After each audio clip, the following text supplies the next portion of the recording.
Hi, I'm Allie Kinross, And I'm for Paschka. and this is our Romeo and Juliet video. I'll be playing Lord Capulet. And I will be playing Tybalt, doubling as Benvolio. Hope you enjoy! So, Coach Benvolio, how's our team taking the recent loss to Michigan? Oh, we're certainly disappointed, but I think we need to use this as motivation now that we're in the Big Four. It will be a struggle against Georgia due to how successful the Bulldogs players, coaches, and fans are.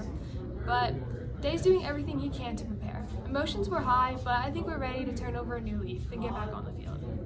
And how's Ryan Day recovering? He's real disappointed. He was happy with the first half, especially our defense, but he knows it all fell apart during the second half. Day knew it would be a power struggle, but he did the best he could. I know without a doubt that he'll get right back on the saddle. I have my doubts. Day seemed frazzled after that game. I'm worried he doesn't have the ability to persevere through such stressful and emotional situations. A coach needs a level head, even when fans make it clear they don't support a call. I've been doing my research to get a better grasp on the consequences of this loss against Michigan. Our football team's revenue is mainly funded by the money from these games, and quite frankly, it's not looking good. What do you mean by it's not looking good? The support we get from our fans is based on our success from the season. We need our fans, and right now they aren't happy. Frankly, neither am I. The money that they spend is the money that we gain, but no one wants to come and see us lose to our rival. Day's declining popularity isn't going to fill the stands. That means less money for the school and our athletic department, and for me.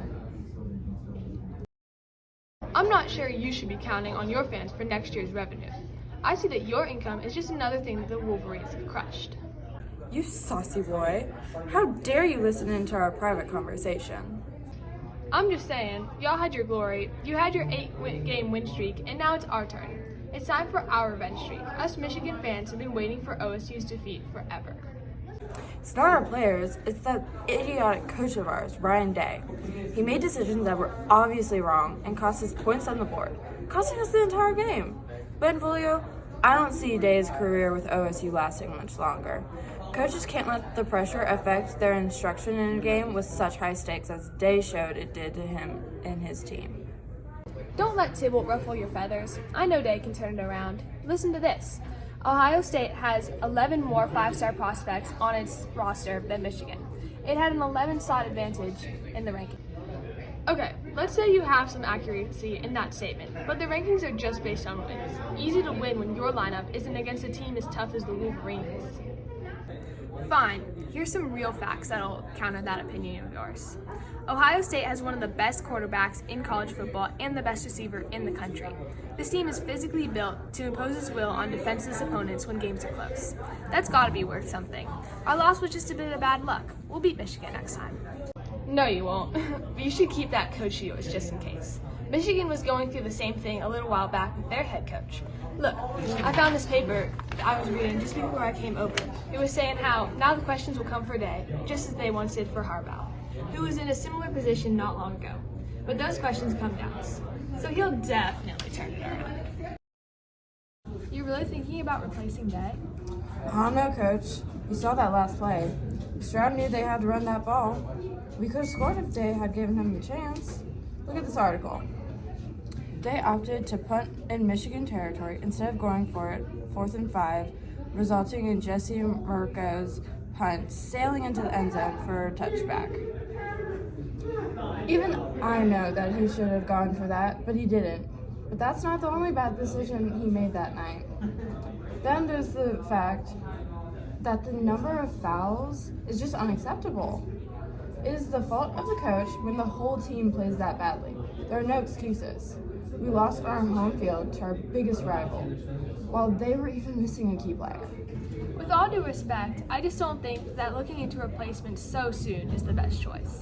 I know we've lost to Michigan twice in a row now, but we did still make the playoffs, which is something not everybody can do. We've still got a chance. It was just one bad day after a long string of victories. I wouldn't still support the guy if he constantly made bad decisions, but he doesn't. I think that he deserves another chance. Overall, he's a great head coach, and his stats back that up. In his 5 years as Ohio State's head coach, he has lost just 4 games out of 38. He's a winning coach with a season's record to back that up. But with this one loss to Michigan, though an important one, over 500,000 fans are seeking his replacement, now including you. If anything, Capulet, wait until this season is over to make a change. Hardly anything good comes from a hasty decision. Let's see how the game against Georgia goes. Perhaps you're right, but how do I know he just won't lose again? We need to come on top of this rivalry. You don't know, but no one does. It can be hard to side with someone when society is against them, so let's have a little faith. I see what you're saying, and though I still have my doubts, you've swayed my opinion in the short term. Thank you, Coach. This was really helpful. Good luck. Yes, of course. He really is the best man for the job, and I know he'll be able to sway the fans just as you did. Thank you.